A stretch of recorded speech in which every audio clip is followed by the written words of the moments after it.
32장의 배경은 바로 요단강 앞에 이스라엘 백성들이 마지막 진영을 시딤에 이루고 난 뒤에 이제는 건너가려고 하는 그 순간이었죠. 그러니까 요단강은 저 위에 이제 산 이름이 뭐죠? 이스라엘 최고 높은 산? 네? 네? 변화산 말고 저 위에 제일 높은 산. 네?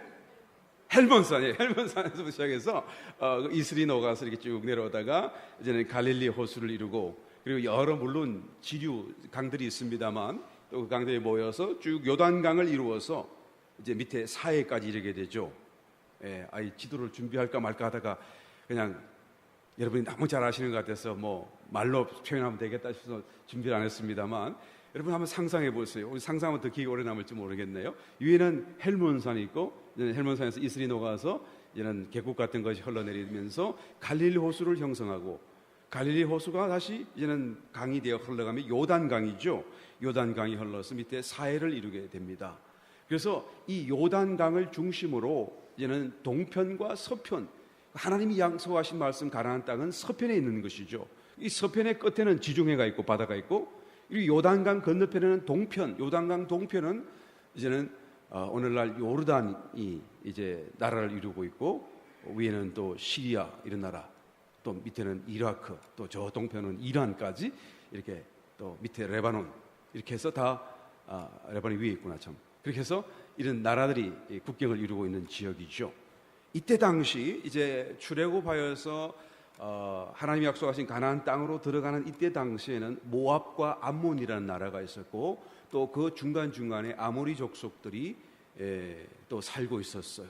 그래서 지금 이제 32장에 오기까지 이 아모리 왕 시온과 옥을 왕벌로 비유했었죠. 그 왕벌을 다 여호와의 사자가 먼저 가서 잡아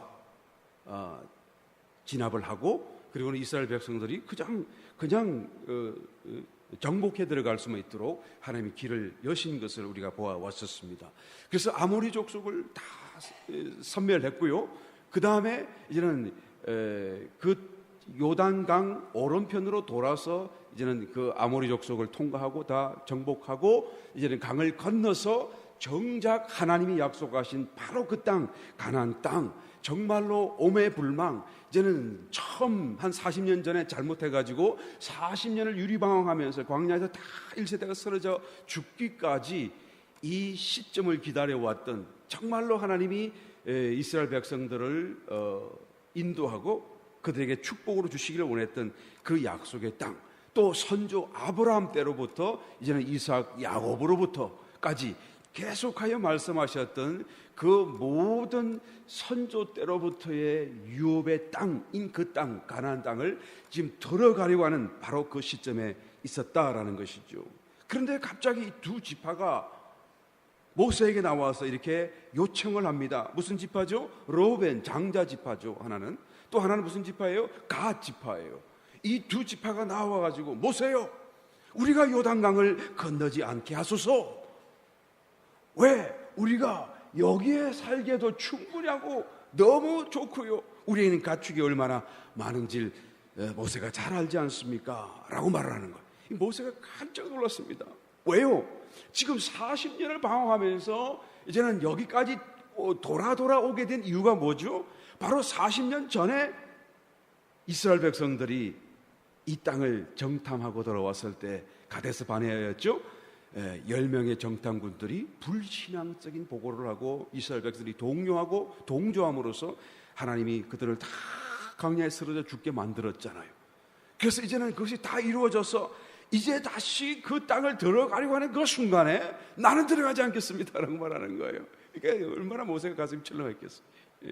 이런 못난, 이런 불신앙하는 어떤 이런 사람들이 있을 수 있는가라고 하면서, 이게 좀 우리 성경 말씀, 봉독하신 말씀 속에는 여러분 부드럽게, 모세가 좀 했던 말을 부드럽게 적어 놓았습니다만은, 그 말을 직설적으로 하게 되면 너희들은 죄인의 종자들이다 말이죠. 죄인의 종류라고 했죠. 너희들은 죄인의 종자들이고 너희 선조의 죄를 그대로 하는 정말 구제불능의 그런 아주 악질들이다라고 하는 그런 말로 그냥 노를 크게 발했다라는 것을 우리 말씀 가운데 볼 수가 있습니다. 너희 열조의 죄를 계대하여, 이 말은 계속 이어받아 가지고, 그죠? 그 죄를 너희가 또 짓는다라고 하는 거예요. 그렇잖아요? 이 모세는 지금 얼마나 경악했겠어요, 그죠? 40년을 참고 기다리면 그때 한 번의 잘못 때문에, 불신앙 때문에 이렇게 많은 사람을 잃어버렸고 고통 중에 돌다 왔는데, 왜 이제 와서 바로 건너가면 되는데, 아무 문제가 없는데, 모든 것이 다 준비되었는데 거기서 나는 건너가지 않겠습니다 라고 말하는 거예요. 그래서 모세가 장황하게 설명하는 거예요. 너희 선조가 그랬지 않느냐? 40년을 돌아오지 않았느냐? 너희들이 또 그러려고 하느냐? 라고 하면서 분노하여 말을 하는 것이 오늘 봉독하신 말씀의 내용들이죠. 그런데 왜 이 두 지파가 사실 몰라서 그랬겠습니까? 알고 있음에도 그러지 않았겠어요? 40년을 유리방황하는 가운데 선조들의 이야기를 눈으로 보았고 들었고 몸으로도 익혀왔지 않겠어요? 그런데 왜 그랬을까요? 이유를 한번 살펴보겠습니다. 32장 1절로 가서 보시게 되면, 르우벤 자손과 갓 자손은 심히 많은 가축의 떼가 있었더라. 그들이 아셀 땅과 길라 땅을 본적, 그곳은 뭐에 적당한 곳? 뭐에 적당한 곳? 가축에 적당한 곳인지라. 그래서 이 가축에 적당하다라고 한 것을 그들이 어떻게 했다고요? 보았다고 말해요. 그죠? 가축이 없었으면 이런 생각이 안 들었을 텐데 말이에요. 하나님의 복 주셔도 이게 문제라고. 그죠? 이런 사람이 있어, 이런 사람들. 하나님이 아예 가축을 안 줬었으면은요, 그냥 가축이 12만이, 그러니까 얼마나 많은 축복을 줬어요. 그 축복으로 가지고 나누어주고 베풀어주고 막 하나님을 어떻게 영화롭게 섬길 그런 생각을 해야 되는데 어떻게 해요? 그걸 때문에, 그 축복 때문에 자기들의 생각을 가미해서, 이 땅, 야셀 땅과 길라 땅이 내가 보니까 가축에 적당하고 풀도 많고 물도 있고 강도 계속 흘러가고 너무 좋다. 내가 그동안 광야에서 보아왔지만 이렇게 좋은 곳이 더 이상 있겠는가라고 그들은 생각하게 됐다는 거예요. 그래서 하는 말이 보세요. 우리를 요단강 안 건너가게 하소서. 우리는 여기면 충분하겠습니다. 이 말씀은 여러분, 하나님이 주시려고 하는 그 땅, 그 조상때로부터 대대손손 말씀해왔던 그 가나안 땅이라고 하는 그 어떤 약속, 어떤 하나님의 어떤 그죠? 마음, 하나님의 어떤 정말로 중심에 있는 축복, 그에 대한 관심이 조금이라도 있다고 한다면 어떻게 이런 말을 하고 어떻게 이런 생각을 할 수가 있겠는가라는 것입니다. 하나님이 주시고 하는 그 땅이요, 여러분, 가축을 먹이기에 적당한 그런 수준의 땅이겠어요? 우리가 이성적으로 생각해도 하나님이 주시고 하는 그 땅이 그런 수준밖에 되지 않겠어요? 그렇지 않을 것입니다. 여러분, 하나님이 주시려고 하는 땅은 훨씬 더 그 이상이다라는 것을 우리는 분명히 믿어야 하고, 또한 그것을 생각하지 않을 수 없더라라는 것이. 그런데 이 르우벤 자손과 갓 자손은 이 정도면 내가 보기에 충분하다, 됐다, 괜찮다, 좋겠다라고 생각했다라는 것이죠. 이것은 여러분 좋은 의미 속에서 겸손한 게 아닙니다. 이것은 좋은 의미 속에서 뭐 자족하는 그런 마음들이 아니에요. 이것은 내 욕망, 그죠? 내 계획, 그죠? 나의 생각, 그죠? 하나님의 계획은 안중에 없어요.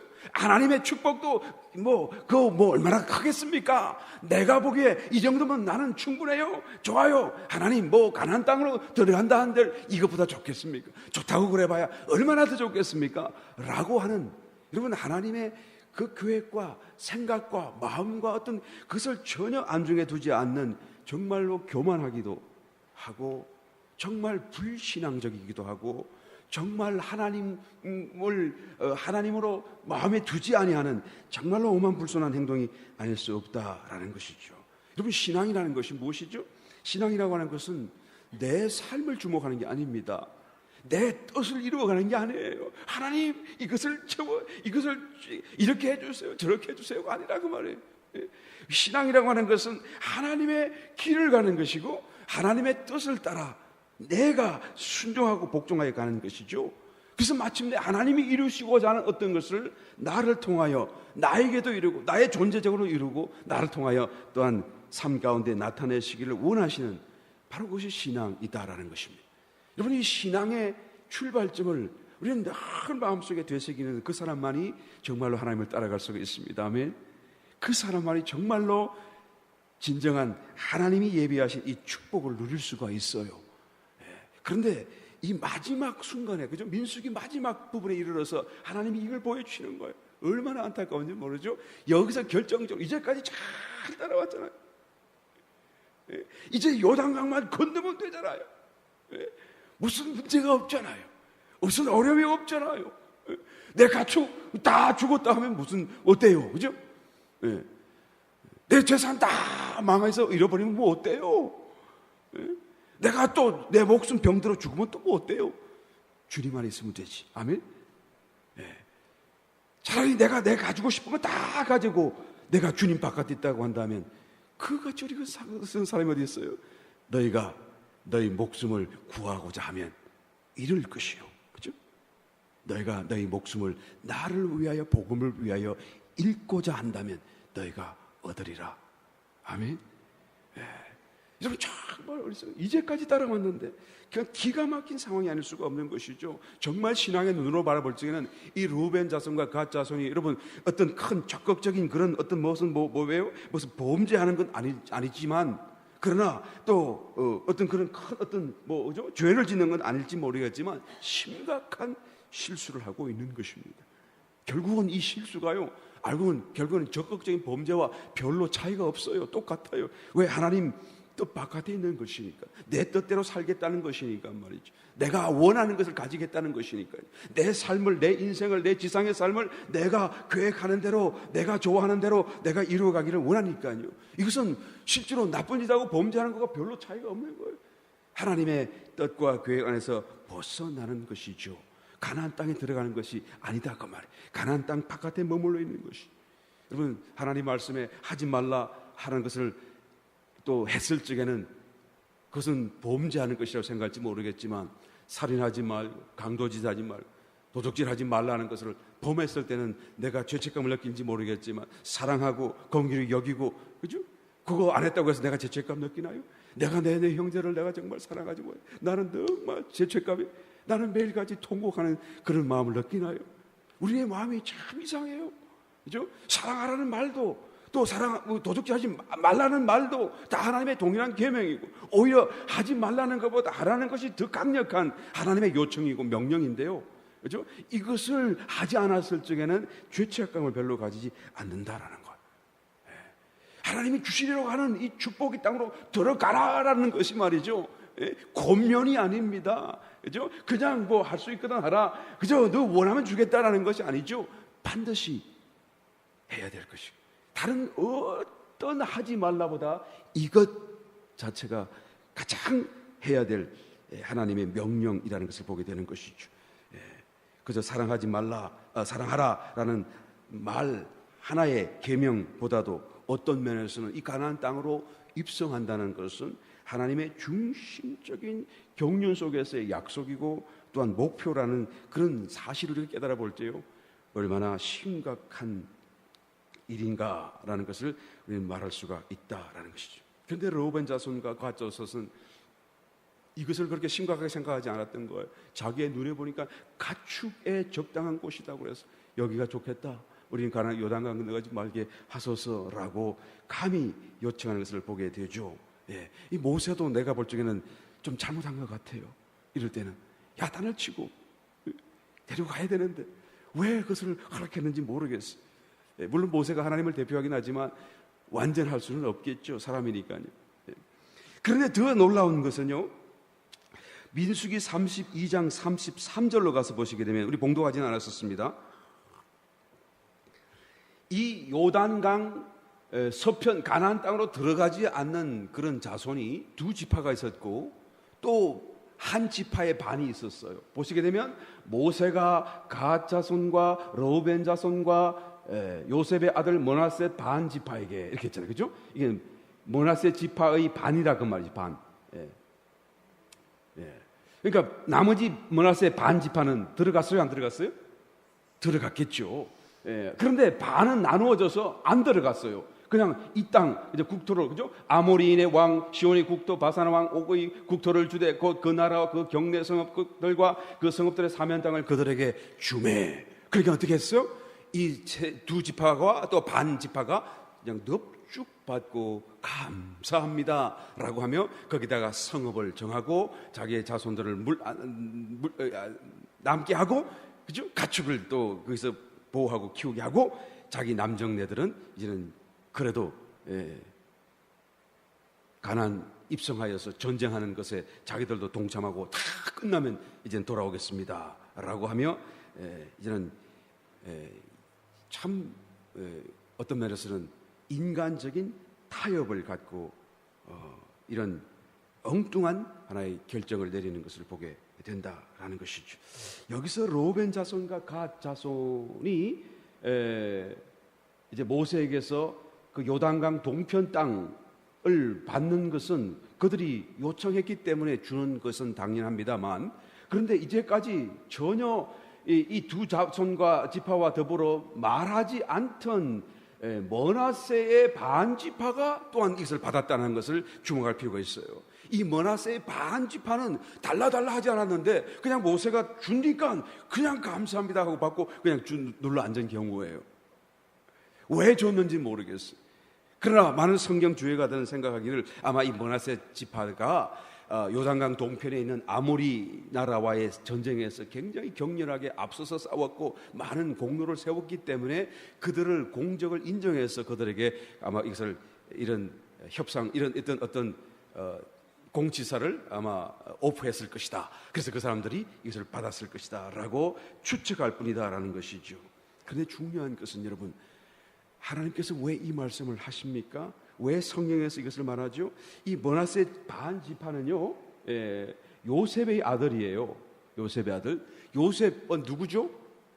아브라함, 이삭, 야곱.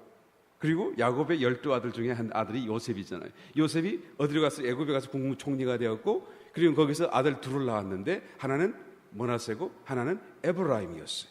그러니까 므낫세가 형이고 에브라임이 동생이었죠. 그래서 이제는 그 아버지 야곱이 나이 들어, 그죠? 눈이 어둡고 이제 죽을 때가 가까우니까 이 두 아들에게, 손자에게 축복해 달라고 데리고 왔죠. 그러니까 장자는 무슨 손으로 축복하죠? 오른손. 차자는 왼손. 그러니까 아버지의 오른손에 가기 위해서 요셉에게는 자기의 큰 아들은 왼손 쪽으로 가게 하고 작은 아들은 오른손에 가가지고 쭉 그냥 앞으로 데리고 가면 그냥 반대로 자기 아버지 이제 야곱의 손에는 오른손에 가게 되잖아요. 그래서 이 므낫세가 야곱의 오른손에 가도록 이렇게 데리고 갔는데, 그런데 갑자기 손을 착 이렇게 해가지고 안수를 하는 거예요. 그러니까 어떻게 합니까? 아이고 아버지요, 얘가 장자고 얘가 처자입니다. 손을 왜 그러세요? 손을 이상 쉽게 하시더라, 이렇게 데리고 왔는데요. 그러니까 나도 안다. 여러분, 야곱은 눈은 어두워졌지만 영적으로 굉장히 그 삶을 통해서 얼마나 많은 고난을 당했어요. 얼마나 많은 훈련을 받았어요. 그는 정말 영적으로 밝은 그런 해안을 갖고 느낌을 갖고, 눈은 안 보이지만은 여러분 누구에게 손을 얹어야 될지를 아는 거예요. 또 사실은 장자에게 오늘 손을 올리는 것이 마땅함에도 불구하고 왜 굳이 차자에게 올렸을까? 오늘 여기에서 말씀하는 거예요. 야곱은 벌써 이 므낫세가 장자로서 제대로 역할을 할 수 없을 것을 벌써 알고 있었던 거예요. 하나님을 겉으로 깊이 사랑하는 마음, 마치 자기 쌍둥이 형 에서와 같은 마음으로 그것을 쉽게 생각할 그런 마음에 또한 무기력함과 불신앙을 그는 이미 보았던 것이죠. 그러니까 이 아이에게 장자의 축복을 다 줄 수가 없는 것입니다. 그러니까 야곱이 이렇게 했던 그 끝나게 했던 안수 축복은요, 예언이에요. 예언. 그죠? 므낫세가 장자로서 역할 못한다라는 예언이에요. 아무도 몰랐어. 아무도 생각할 수 없는 거예요. 요셉마저도 알 수 없었던 그 사실을 야곱은 미리 통찰력을 갖고 안수하는 것을 보게 되더라라는 것이죠. 여러분, 다른 두 지파처럼 그저 그 땅을 달라고 적극적으로 요청하지 않았음에도 불구하고 그냥 모세가 주는 것을 넙죽 받아서 스스로 그것을 거절하지 않았다라고 하는 것은 사실은 요청한 자와 또한 받은 자가 별반 차이가 없다라는 것이고, 또한 하나님 보시기에는 이런 자와일지라도, 자기가 스스로 원하지 않았다고 할지라도, 이런 자일지라도 하나님은 절대 기뻐하실 수가 없다라는 것을 여기서 극명하게 보여주는 것을 보게 되는 것입니다.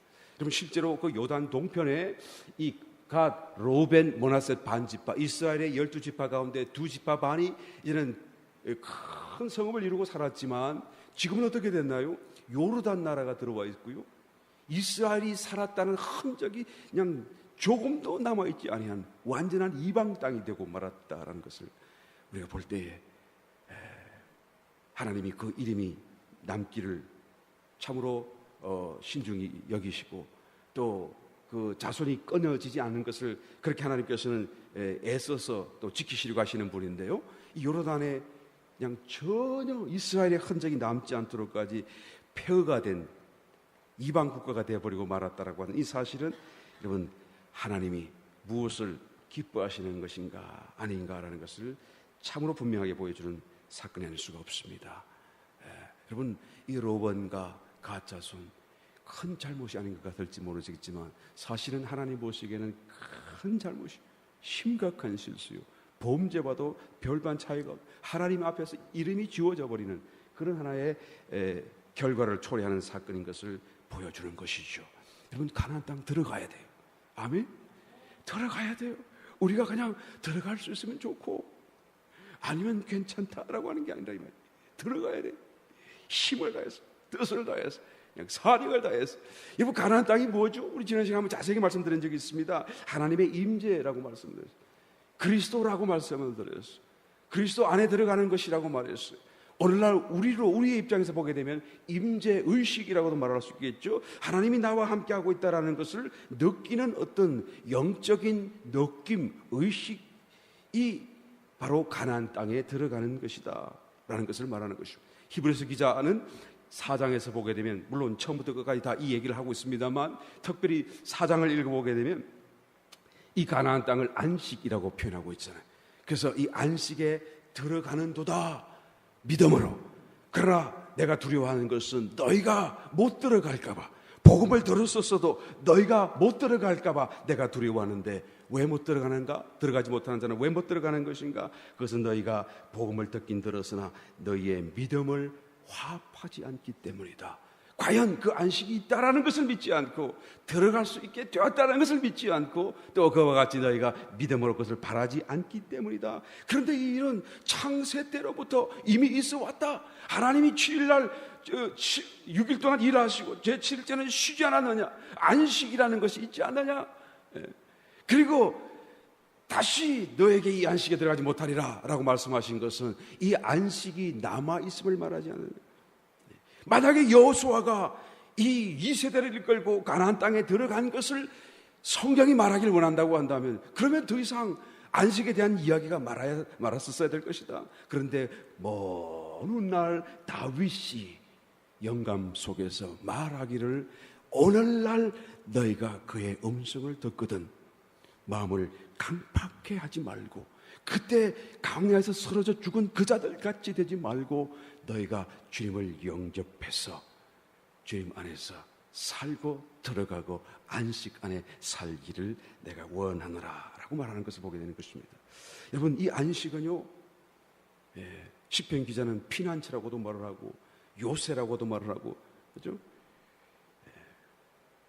예수님은 십자가에 고난 받으시고 이제는 부활하셔서 이것을 우리 가운데 완전히 다 실현시켜 주셨는데요, 이 영적 가난이 무엇인가, 이 성경이 말하는 가난이 무엇인가를 실체로서 우리에게 이제는 전달해 주시게 됐는데요, 바로 그 사건 직전에 주님은 이런 말씀을 하십니다. 요한복음 14장 20절에 그 날에는, 이것이 완성되는 날에는, 이것이 실현되는 날에는, 이 성경에 말하는 그 가나안 땅이, 가나안이 우리에게 주어지는 그 날에는, 이게 영적 가나안이 진짜요, 이스라엘 땅 그 가나안이 아니다라는 것을 말하죠.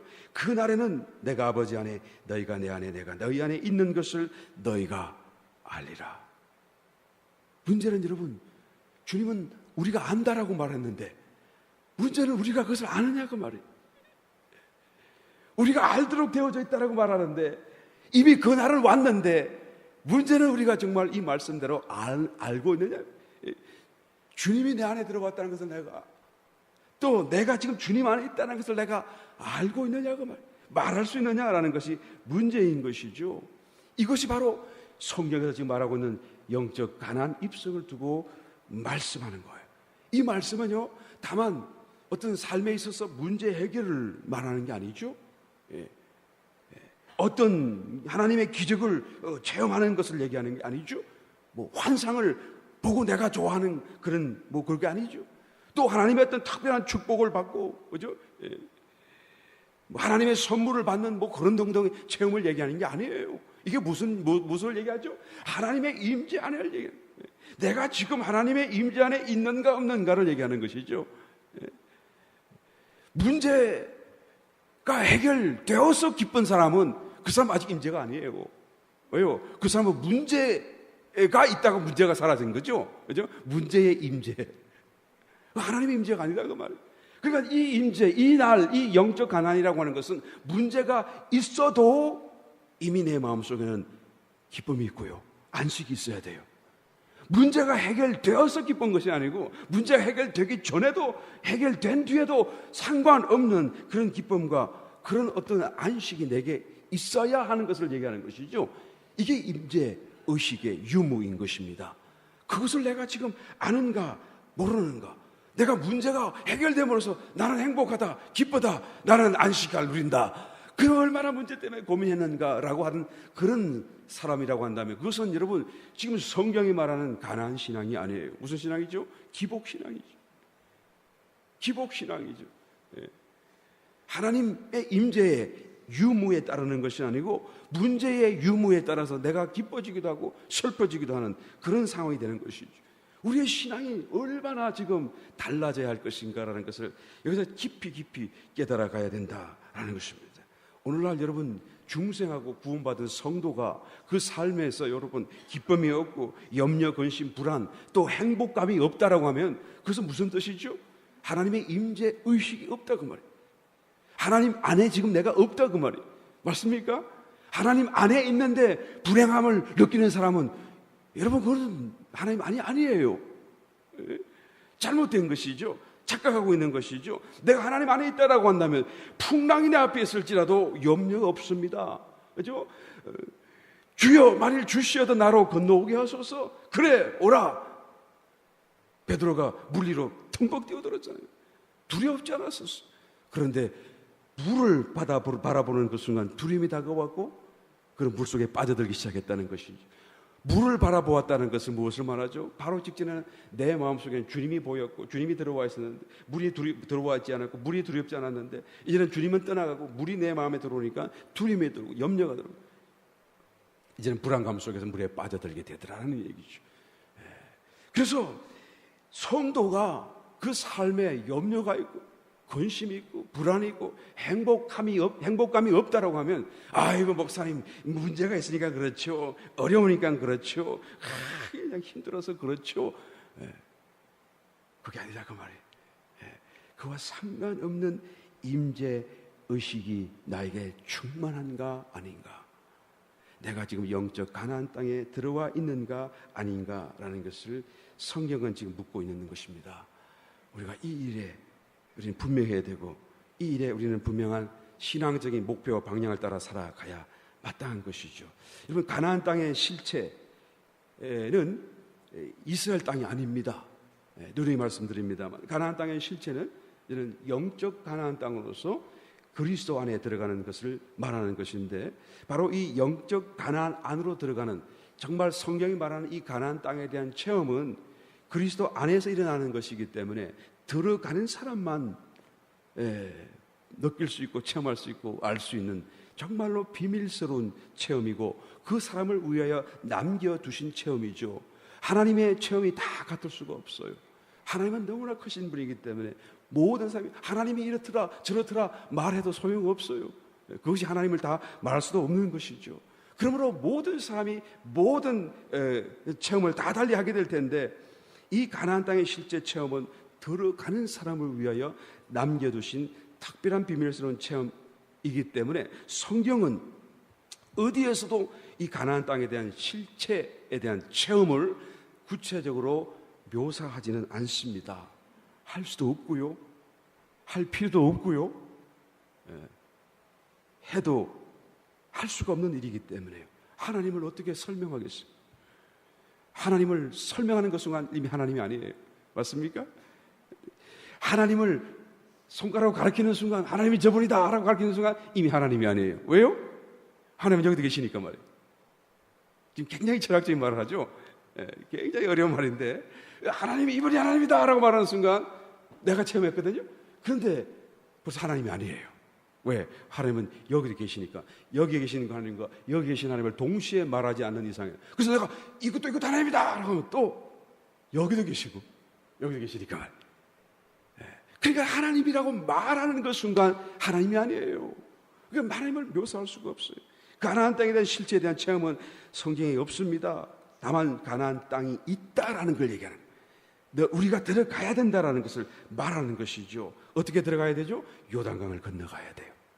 요단강이 뭡니까? 자기 십자가죠. 이 두 지파 반은 요단강을 건너지 않겠다라는 것이죠. 물론 건너는 갔다 왔습니다만 그건 안 건넌 거와 똑같아요. 왜 그렇죠? 건너가기 전에 뭔가를 남겨두었어요.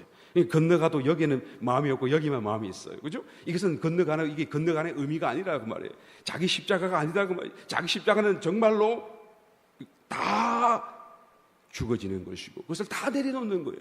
정말 다 내려놓을 때 비로소 이제는 요단강을 건너는 것이 되는 것이기 때문에, 그래서 이와 같은 자기 십자가를 상징하는 이런 단계를 우리가 지나가지 않고서는 결단코 가나안 땅 안에 들어갈 수 없다.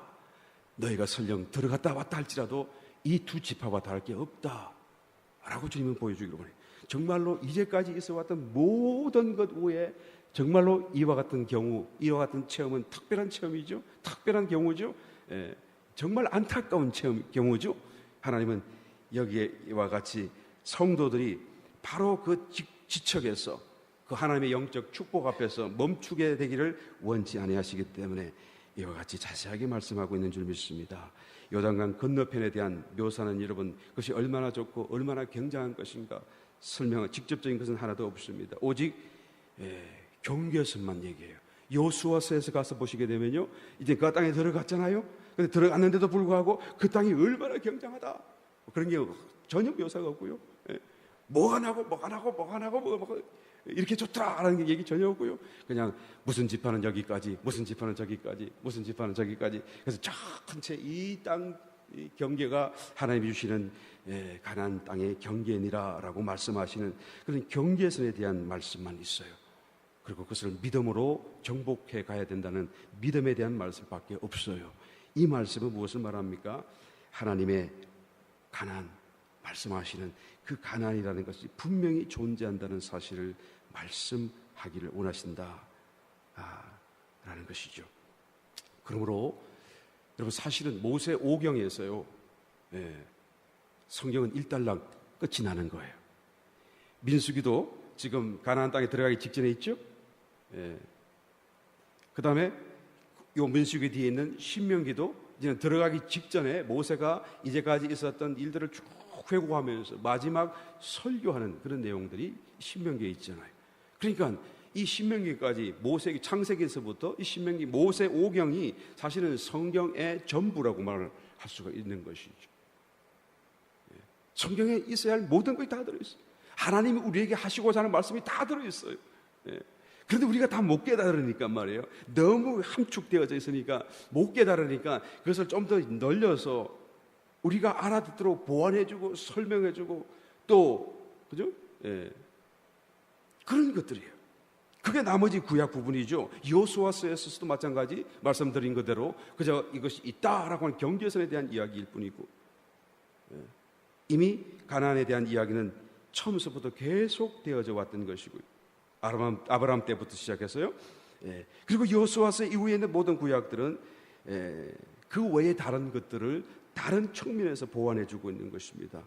죄에 물든 사람이 얼마나 연약한가, 얼마나 하나님을 거역할 수밖에 없는가, 하나님을 스스로 섬기려 하기 원한다 할지라도 섬길 수 없는 존재가 되어버렸다는 것을 그냥 이런저런 모습을 보게 하는 거예요. 그 다음에 올랐다 내렸다 올랐다 내렸다. 하나님은 또 얼마나 위대하시고 얼마나 사랑과 지혜와 자비가 긍휼하고 크신가, 그 하나님을 찬미하고 또 경배드리고, 또 예언서 부분에 있어서는 그 너희를 위해서 그러므로 어쩔 수 없는 너희를 위하여 메시아를 보내실 것이고, 그분이 육신을 입고 오실 것이고 다시 재림하실 것이고, 이런 등등의 예언에 대한 말씀이죠. 이것은 모세 오경 안에 없는 새로운 이야기를 하는 것이 아니라 그것을 보완하는 것이 사실입니다. 그리고 신약에 갑니다. 신약에서는 어떤 일이 일어납니까? 모세 오경에서 말했던 그 이야기, 바로 영적 가나안이라고 하는 이 사건을 대한 일을 실현하는 거예요. 그날에는 하고 이렇게, 그죠? 실현하는. 그리고는 그것을 실제로 주님께서는 집행하시는 것이고, 또 더 폭넓게 하나님과 하나님의 나라에 대한 계시, 또한 예언. 그래서 구약 성경에도 물론 말씀하십니다만, 모세오경에도 물론 보여주셨습니다만, 좀 더 넓게 폭넓게 예언적으로 말씀하는 그런 말씀들이 신약에 있을 뿐이다라는 거예요. 그래서 신약과 구약은 다 짝이 있잖아요. 다시 말하면 모세 오경에 없는 어떤 새로운 것을 만들어낸 게 아니고요, 그거를 결국은 다 이제 확장시켜서 우리를 위해서 이해할 수 있도록 만들어 놓으신 것이다라는 거예요. 여러분, 모세 오경, 이 민수기 끝자락에 서요, 지금 하나님 우리에게 하시고자 하는 말씀이 끝나는 거예요. 뭐를 말씀하기를 원하시죠? 가나안 땅에 들어가라는 거예요. 가나안 땅에 들어가야 된다는 것을 말합니다. 내가 그것을 준비하였다라고 말하는 것이죠. 저와 여러분들의 삶 속에 영적 가나안이 실제로 소유되어지고, 정말로 내가 문제가 있든 없든 안식을 누리고 평안을 누리고,